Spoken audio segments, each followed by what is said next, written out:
സാധാരണ നമ്മൾ നന്നായിട്ട് നാട്ടുപുറത്തൊക്കെ ചെയ്യുന്ന പോലെ തന്നെ ആദ്യം JCB ഉപയോഗിച്ചൊരു 3 അടി ഡെപ്തിലുള്ള കുഴി എടുക്കുന്നു. അത് കഴിഞ്ഞ് മേൽമണ്ണ് ഉപയോഗിച്ച് ആ കുഴി മൂടുന്നു. അതിൻ്റെ ഏറ്റവും മുകളിലാണ് നമ്മൾ കമ്പോസ്റ്റ് ഇടുക. അപ്പോൾ കമ്പോസ്റ്റ് ഇട്ട് ആ കുഴിയിലൊക്കെ ഒരേപോലെ നിരത്തി പിന്നെ ആ കമ്പോസ്റ്റും ആ മുകളിലുള്ള ഒരു 10 സെൻറ്റിമീറ്റർ ഒക്കെ ഉള്ള സോയിലും ഒക്കെ ആയിട്ട് ചെറുതായിട്ടൊന്ന് മിക്സ് ചെയ്യുന്നു. അതിനുശേഷം നമ്മൾ ഇതിനകത്ത് തൈകൾ വെക്കുന്നു.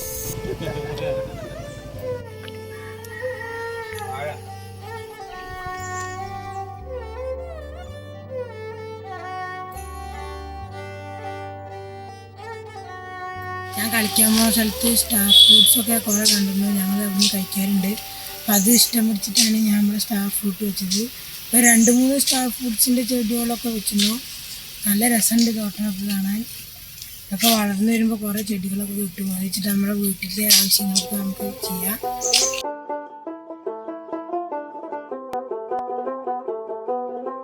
ഞാനിപ്പോൾ ഇവിടെ നട്ടത് പേരയ്ക്ക. എനിക്ക് പേരയ്ക്ക ഭയങ്കര ഇഷ്ടമാണ്. പിന്നെ തോട്ടമൊക്കെ കാണാൻ നല്ല ചെണ്ടുമല്ലി, കടുക് ഒക്കെ ഉണ്ട്. അപ്പോൾ തോട്ടം നന്നായി. ഇവിടെ 75 വെറൈറ്റി പലതരത്തിലുള്ള ചെടികൾ, പപ്പായ, വാഴ തുടങ്ങി മൊത്തം 150-ൽ പരം ചെടികൾ ഇവിടെ വെച്ചിട്ടുണ്ട്. ഇന്ന് പേരക്കുട്ടികൾ സ്കൂളിൽ പോവാതെ ഇവിടെ ചെടി വയ്ക്കാൻ വന്നിരിക്കുകയാണ്. കുറേ ചെടികൾ അവരെന്നെ വെച്ചു.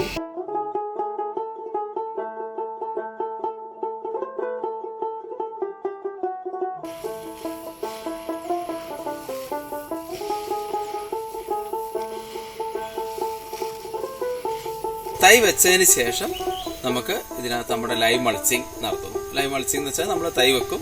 അതിന് കഴിഞ്ഞ് ആദ്യം ചകിരി കൊണ്ടൊരു ചുറ്റുമുള്ളൊരു ഡെഡായിട്ടുള്ളൊരു മൾച്ച് വെക്കും. അതിനുശേഷം പൾസസിൻ്റെ പൾസസ്, ചെറുപയർ, ഉഴുന്ന, മമ്പയറൊക്കെ കൂടിയൊരു സർക്കിളായിട്ട് വിത്തിങ്ങനെ ഇടും.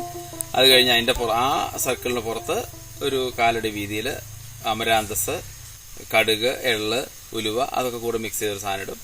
അപ്പോൾ നമ്മുടെ ആ ഒരു ലൈവ് മൾച്ചിങ് പ്രൊസീജിയറിൽ നമ്മൾ അതിനകത്ത് അതിൻ്റെ വേറെ റൗണ്ടായിട്ട് നമ്മുടെ മെയ്സ് ഇത് വരുന്നുണ്ട്, ചോളം വരുന്നുണ്ട്, റെഡ് ഗ്രാം വരുന്നുണ്ട്, മറ്റേ ചെണ്ടുമല്ലി വരുന്നുണ്ട്, പച്ചക്കറി, അതെല്ലാം കൂടെ കൂടിയൊരു സാധനം.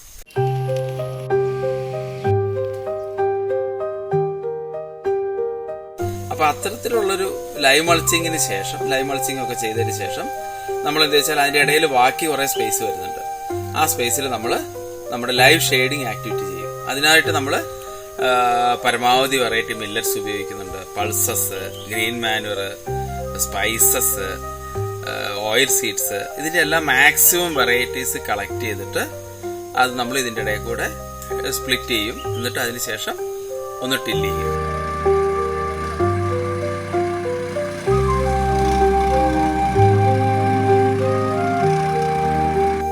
ഇതാണ് നമ്മുടെ ഫസ്റ്റ് ഫേസ് ഇതാണ്. അപ്പോൾ ഇതോടെ നമ്മുടെ ആ ആദ്യഘട്ടം അവസാനിക്കുകയാണ്.